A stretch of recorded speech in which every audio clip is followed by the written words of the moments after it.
David Tepper, owner of the Carolina Panthers, has absolutely no chill. He has just fired Frank Reich, his third head coach in the last 5 years, and that's not even including interim head coaches. He's actually had a total of 6 head coaches in his tenure as the owner of the Carolina Panthers. Now, this whole firing of Frank Reich thing just gets me to think about the fact that David Tepper is a very impatient man. Now, this is typical billionaire behavior when you think about it, because as a billionaire, you don't ever have to be patient for anything, right? If you want to be on a boat tonight, you can figure out how to get onto a boat tonight because you're a billionaire. Money's not an issue.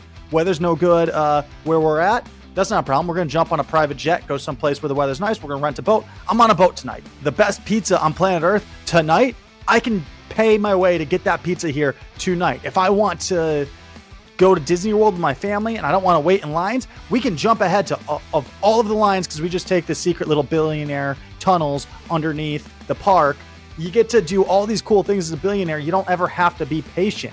What David Tepper is going to learn, though, in the NFL, or hopefully will learn at some point in the NFL, is that you can't just buy your way to the front of the line here. You're dealing with other billionaires too. There's a salary cap in the NFL. It's not like other sports where you might be able to pay a little bit more because you just have more money than the next guy. It doesn't work like that. In the NFL, there's a salary cap. So you can only spend the same amount that everyone else can spend. Let's take a look at some of David Tepper's moves since acquiring the Carolina Panthers.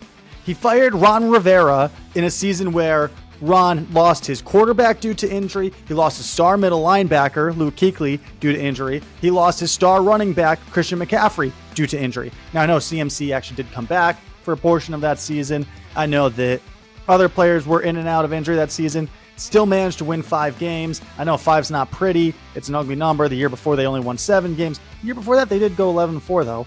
That's something to think about.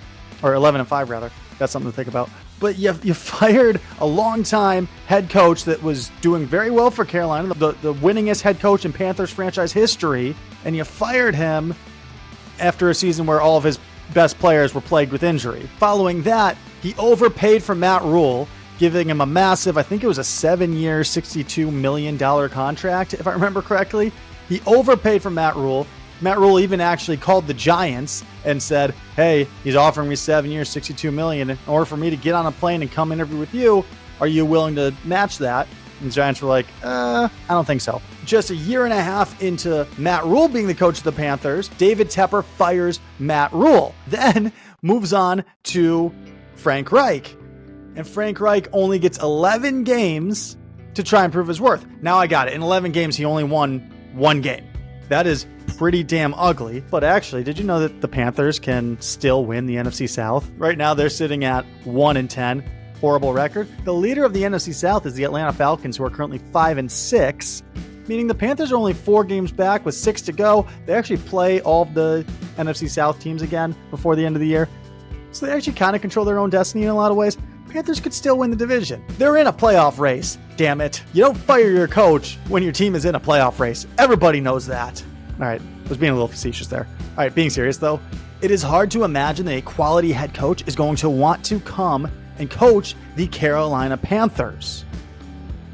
The only way that you're going to get somebody like a Jim Harbaugh or a Bill Belichick, if he becomes available, or someone else of notoriety and proven success, is if you give them a ton of guarantees in their contract, if you give them a ton of power, such as president of football operations, look at the Pete Carroll deal, look at the Sean Payton deal, things of that nature. That's the only way you're going to entice one of these guys into coming to Carolina, because they don't want to be dealing with David Tepper all the time. If you're an established, proven head coach, you're not going to want to deal with all of the stuff surrounding Tepper. You don't want to have to answer to him every time you want to make a trade or every time you want to make a move. You want to just do your thing because you know more than him about football, and you don't want him getting in your way. And for that reason, I have a hard time picturing a quality head coach coming to Carolina. Last year, Jim Harbaugh was linked to the Panthers, even took an interview reportedly, and ultimately chose to go back to Michigan, even though he knew that he was about to enter a firestorm against the NCAA. They were investigating him for the whole recruiting violations thing from back in 2020. They were looking into all those things. He knew that he was going to have to answer for that if he went back. Did go back, did kind of have to answer for it, was suspended for the first 3 games, was internal suspension. We have a whole other video on that. I'll put it up here somewhere. But back to David Tepper. Assuming that he's not willing to give up so much control to the head coach, and assuming that he wants to still be involved, kind of a Jerry Jones type almost, then you have to figure the only head coaches he's going to get are going to be coaches that it's their first opportunity to be a head coach. He's not going to get anybody established. You're not going to get, let's say the Steelers move on from Mike Tomlin. I don't think that's going to happen, but let's say that they did. Tomlin's not coming to Carolina. He's not dealing with that. He's not going to deal with you. Let's say that the Patriots do move on from Bill Belichick. That might happen.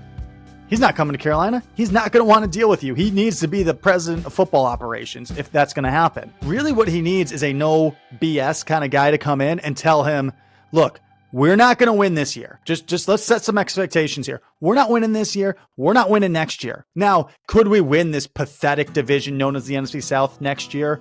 Potentially, as in year 2 of me being the head coach. Potentially we could do something in year 2 because it's the NFC South. Maybe we win 7 games and that's enough to win this division. That's really a reflection of the division more than us. Don't expect that we're going to a Super Bowl or anything by year 2. And anyone who comes in here and tells you otherwise is kidding themselves and lying to you because it doesn't turn around that fast. Look at what happened with the Detroit Lions and Dan Campbell. I love using that example this year because it's an example of an ownership group that took time and patience and actually let it play out. Dan Campbell only won 3 games in the first year. The second year, he started out like 0-5 or something like that. The Lions were not looking good, but anybody with football IQ was watching that and went, hang on, there's something here. This Lions offense, I remember it last year, that Lions offense was really good and it looked really powerful. It was just that their defense was allowing a lot of points. And then by the mid-year, they just flipped a switch, turned it around, defense got hot, and then all of a sudden they went on a massive winning streak, ended up 9-8, would have made the playoffs if it wasn't for a tiebreaker with the Seahawks. Actually, it was a head-to-head tiebreaker. The Seahawks did beat them in week 2 or 3, whatever it was, and that's why the Seahawks got in and the Lions had to stay on the outside. But you have to look at that as a complete success from going 3 wins the year before to the next year, you're 9-8 and would have made the playoffs in a different scenario. That's huge improvement. And this year, they're competing for the top seed in the NFC. Patience paid off for Detroit. David Tepper needs to learn some patience if he wants it to ever pay off in Carolina. But that brings us to the next part of this conversation, which is what is next for Frank Reich? Hopefully, Frank also learned a lesson from this whole situation. Because here's my perception of what happened here. My perception is that Frank was pissed off when he got fired from Indy last year, kind of prematurely if you ask me. And to make it even more embarrassing for him, he got replaced with a high school coach / ESPN analyst with no qualifications to be a head coach in the NFL. The guy did terrible. Jeff Saturday is who we're talking about. Did awful as the Indianapolis Colts head coach. Only won 1 game, was his very first one. For some reason, interim head coaches always seem to win the first game. But Frank was pissed. And so what did he do? He took the only head coaching job that was available to him kind of as a revenge job. It almost felt like, okay, I've got an opportunity. I'm going to go take that job. And that's what I'm going to do. I'm going to go win there and stick it to them and prove that they got it wrong. But imagine this. Imagine if Frank Reich would have had a little bit of patience as well and would have looked at the NFL as a whole and went, you know what?